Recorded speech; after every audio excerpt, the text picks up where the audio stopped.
At 14,000 feet above sea level, 14-year-old Zane Wach looked at his father and said 4 words: "This isn't real." Moments later, he walked straight off a cliff. Zane fell 120 feet down Mount Whitney's rocky face. His father watched in horror, certain his son was dead. But Zane survived the fall that should have killed him. But what exactly happened to this boy? Zane Wach was the kind of 14-year-old who thrived on challenges. A natural athlete with boundless energy, he had grown up in a family that valued outdoor adventures and pushing personal limits. His father, Ryan Wach, had instilled in him a love for hiking and the mountains from an early age. When Ryan suggested they tackle Mount Whitney together in June 2025, Zane was immediately excited. At 14,505 feet, Mount Whitney is the tallest peak in the contiguous United States, a bucket list summit that attracts thousands of hikers each year. For a father and son seeking adventure, it seemed the perfect challenge. Mount Whitney's reputation makes it appealing. Unlike technical climbs requiring ropes or ice axes, the main trail is well maintained, clearly marked, and doesn't need specialized skills. On paper, it seems simple. Start early, hike up, take photos at the summit, hike down. That accessibility is what makes Whitney so dangerous. The mountain lures people into a false sense of security. Families see it as a challenging day hike. Teenagers treat it like a nature walk. Experienced hikers from sea level assume fitness will carry them. Most have no idea they're entering one of the most hostile environments on Earth. The statistics tell a harsher story. Of the 30,000 who attempt Whitney each year, only about 10,000 reach the summit, a success rate lower than Everest. The difference? Everest climbers know the risks. Whitney climbers think they're on a simple hike. Ryan and Zane fell into the same trap. Both were in excellent physical condition. Ryan was an experienced hiker who had completed challenging trails throughout California. Zane was a young athlete with cardiovascular fitness most adults could only dream of. They had the right gear, permits, and a solid plan.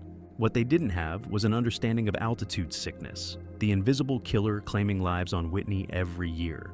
Most people have never heard of high-altitude cerebral edema, HACE. They don't know the human brain can start malfunctioning above 8,000 feet. Altitude sickness doesn't care how fit, young, or experienced you are. The Wachs prepared for the hike's physical demands. They trained for months, building endurance and leg strength. They studied trail maps, checked weather forecasts, and packed all essential gear. They did everything right, according to conventional hiking wisdom. But conventional wisdom doesn't account for what happens when the brain swells from lack of oxygen. It doesn't warn you when your child begins seeing things that aren't there. Altitude sickness can strike without warning, turning a routine hike into a medical emergency in minutes. On the morning of the climb, Ryan and Zane started in high spirits. The weather was perfect, energy levels high, and trail conditions ideal. They made good time on the lower sections, chatting and enjoying the Sierra Nevada scenery. For several hours, everything went according to plan. They reached trail markers on schedule, rested at designated stops, and maintained a pace that would get them to the summit with time to descend before dark. Zane seemed to be handling the altitude well. Early symptoms of altitude sickness are easy to miss. A slight headache might seem like dehydration, mild nausea like hunger, dizziness like exertion. Focused on the summit, these warnings can be dismissed. As they climbed into elevations where altitude sickness becomes serious, neither Ryan nor Zane recognized the danger. Mount Whitney's greatest threat isn't steep terrain, unpredictable weather, or technical difficulty. Its greatest threat is the mountain's ability to make you lose your mind. As Ryan and Zane climbed higher up Mount Whitney, the first signs of trouble appeared around 12,000 feet. What started as a perfect father-son adventure was about to become every parent's worst nightmare. Zane began complaining of nausea and fatigue. At first, Ryan wasn't overly concerned. These symptoms are common during strenuous hikes, especially for someone who had never been at such extreme altitude. They took more frequent breaks, drank extra water, and ate energy snacks to combat what seemed like normal hiking fatigue. But as they continued their ascent, Zane's condition began to deteriorate in ways Ryan had never seen. The nausea worsened, and Zane struggled to maintain his balance. More concerning was his behavior. He seemed confused and disoriented, asking questions about their location despite having studied the trail map extensively. Ryan later described the onset as gradual but alarming. "At first, I thought he was just tired," he recalled. "But then he started saying things that didn't make sense. He was looking around like he was seeing things that weren't there." What Ryan was witnessing was the beginning stages of high-altitude cerebral edema, HACE, a potentially fatal condition where the brain swells from lack of oxygen. Above 12,000 feet, the air contains roughly 40% less oxygen than at sea level. For most people, this reduction isn't dangerous, but for some, particularly those who ascend too quickly or have a genetic predisposition, the brain's response can be catastrophic. HACE affects the brain's ability to process reality. Swelling inside the rigid skull causes severe headaches, vomiting, loss of coordination, and, most dangerously, altered mental states, including hallucinations and impaired judgment. The condition can strike without warning. A person can seem fine one moment and be in a life-threatening emergency the next. Fitness provides no protection. Elite athletes have died from HACE, while out-of-shape hikers sometimes reach extreme altitudes without incident. As they approached 14,000 feet, Zane's symptoms escalated dramatically. He began experiencing vivid hallucinations that seemed completely real. Looking at snow patches, he claimed he saw snowmen. Gazing at distant alpine lakes, he insisted he could see Kermit the Frog. Ryan was terrified. His athletic, intelligent son was clearly in distress. Zane wasn't simply tired or dehydrated. He was losing his grip on reality. The hallucinations became more frequent and vivid as they climbed. Zane would stop suddenly, staring at empty air and describing elaborate scenes existing only in his oxygen-starved brain. He seemed to live in a parallel reality, where cartoon characters populated the mountain and inanimate objects had lives of their own. Despite growing concern, Ryan faced an impossible decision. They were already at extreme altitude, hours from medical help. Descending immediately was the correct response, but Zane seemed physically capable of continuing, and Ryan hoped reaching the summit before descending might resolve the problem. This is one of HACE's cruelest aspects. It often strikes when victims are farthest from help and least able to make rational decisions. The same oxygen deprivation causing symptoms also impairs judgment, making it difficult for both victims and companions to recognize danger. Near the summit, Zane's condition worsened. His speech slurred, movements were unsteady, and hallucinations were constant. Ryan encouraged him to nap, hoping it might clear his head, a decision made with the best intentions, but sleep at extreme altitude can worsen HACE by slowing breathing and reducing oxygen further. When Zane woke, he was worse than before, much worse. The mountain was about to claim another victim, and this time, Ryan would be forced to watch it happen. After Zane's nap near the summit, Ryan knew something was terribly wrong. His son woke up in a state that was far worse than before, disoriented, unsteady, and living in a reality that existed only in his oxygen-starved mind.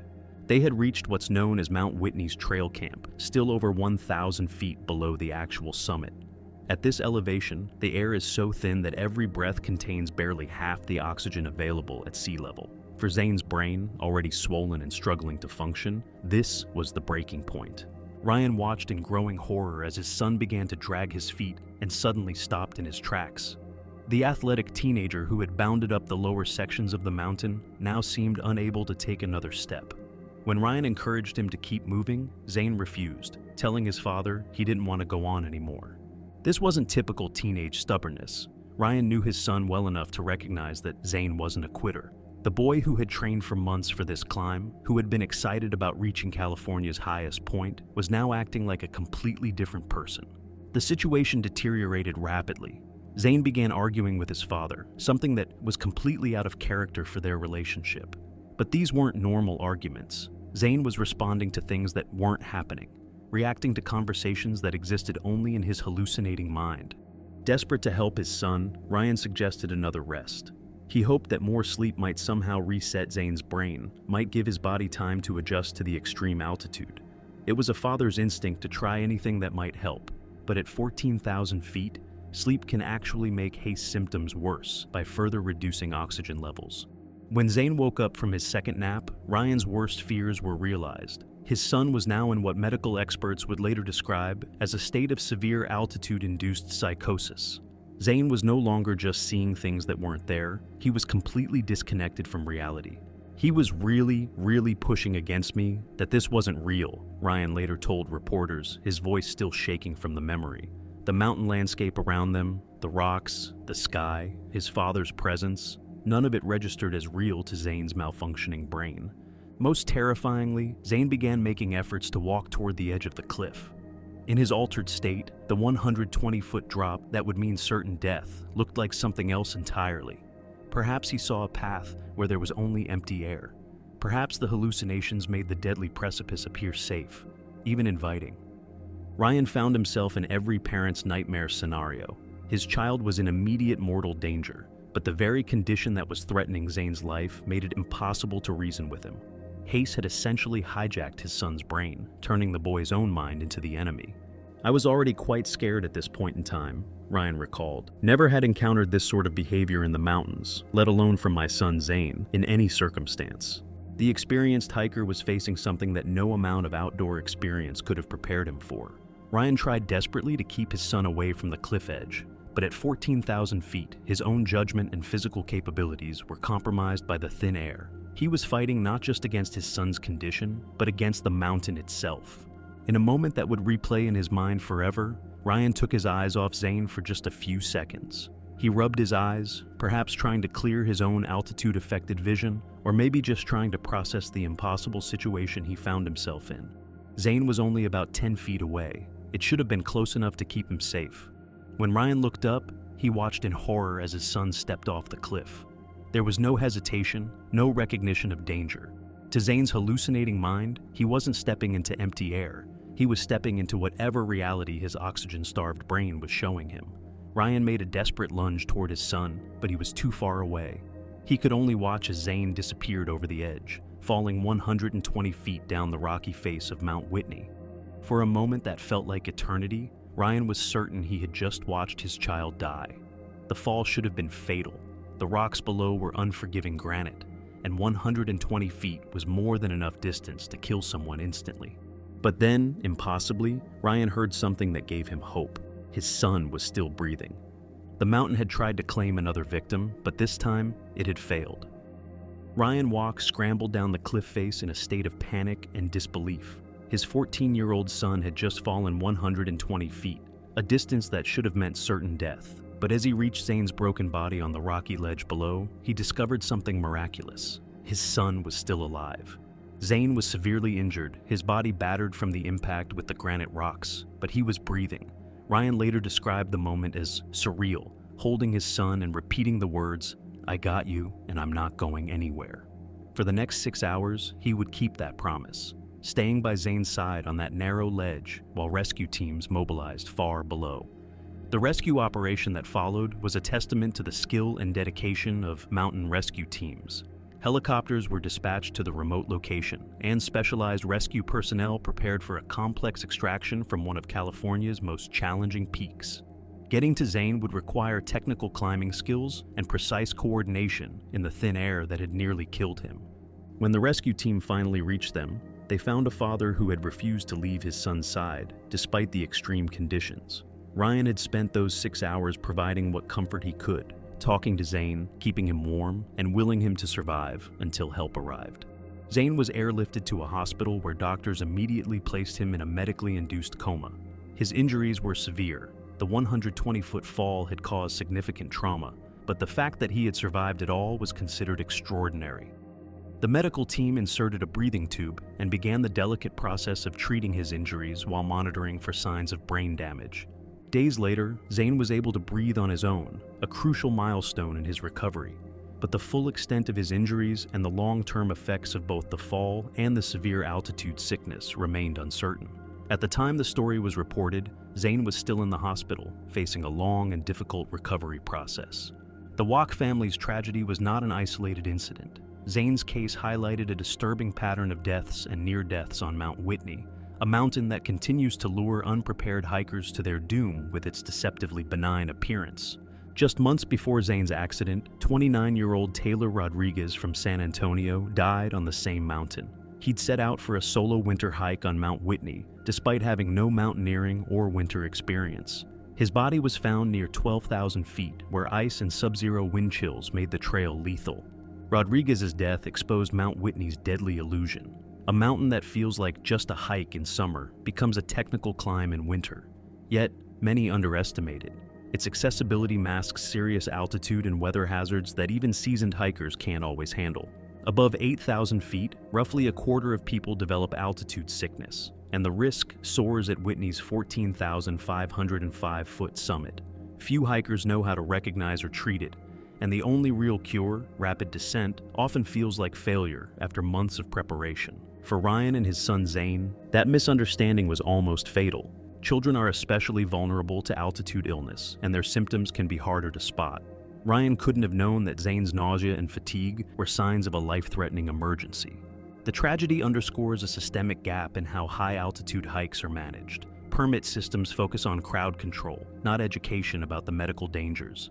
Every year, Whitney draws thousands who safely summit, but for a few, its deceptive accessibility turns a family adventure into a lasting heartbreak. Zane Wach's 120-foot fall on Mount Whitney remains a medical mystery. The 14-year-old walked off a cliff under the effects of altitude sickness, his brain unable to distinguish reality. His case revealed the irony of Mount Whitney, a mountain seen as safe for families, but deadly for the unprepared. Marketed as America's most accessible high summit, it continues to claim those who mistake ease of access for safety. Zane survived, though the extent of his injuries is uncertain. His father, Ryan, spent 6 hours holding him on the ledge, unwilling to let go. Their ordeal shows that altitude doesn't just test the body, it can turn the mind against itself. This time, love and luck won out over altitude and gravity.